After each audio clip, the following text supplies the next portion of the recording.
यह मधुमक्खी बहुत आलसी थी। इस साल उसकी उम्र भी 17 साल हो गई थी, लेकिन अब तक उसने अपना छत्ता नहीं बनाया था। रोज उसका काम बस खाना, सोना और इधर उधर घूमना ही था।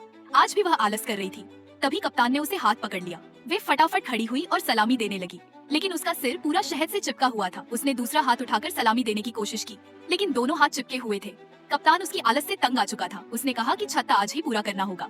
फिर कप्तान और हनी स्क्वाड पराग लेने चले गए।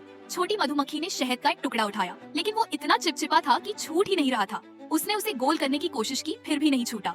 वो हाथ जोर जोर से हिलाने लगी और आखिरकार शहद फेंक दिया। वो सीधा कप्तान के चेहरे पर जा। छोटी मधुमक्खी घबरा गई और कप्तान को साफ करने दौड़ी, लेकिन इससे कप्तान और भी चिपचिपा हो गया। गुस्से में कप्तान ने उसे बाहर निकाल दिया। फिर उसने अपनी जेब से थोड़ा पराग निकाला और हाथों पर छिड़क दिया। देखते ही देखते शहद साफ हो गया। यह देखकर छोटी मधुमक्खी ने भी वैसा ही किया। उसने हाथों पर पराग रगड़ा और सच में शहद चिपकना बंद हो गया। वह बहुत खुश हुई और तुरंत छत्ता बनाने लगी। उसने जल्दी से एक षटकोण हेक्सागन का सेल बनाया, लेकिन वो तुरंत टूट गया। वो गुस्से में आ गई और सोचने लगी अब क्या करे। फिर उसे एक और आइडिया आया।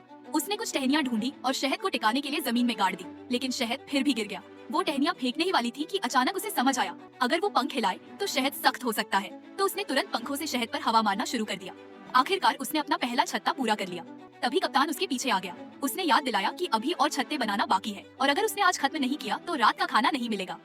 कोई और रास्ता न होते हुए भी छोटी मधुमक्खी लगातार मेहनत करती रही। कुछ देर बाद वह थक कर जमीन पर गिर पड़ी। तभी कप्तान और पूरी टीम वापस आई। वे एक बड़े छत्ते के सामने रुके जो साल भर के काम जैसा लग रहा था। कप्तान हैरान रह गया और छोटी मधुमक्खी की खूब तारीफ की। उस पल से उसे आधिकारिक तौर पर एक काबिल मधुमक्खी मान लिया।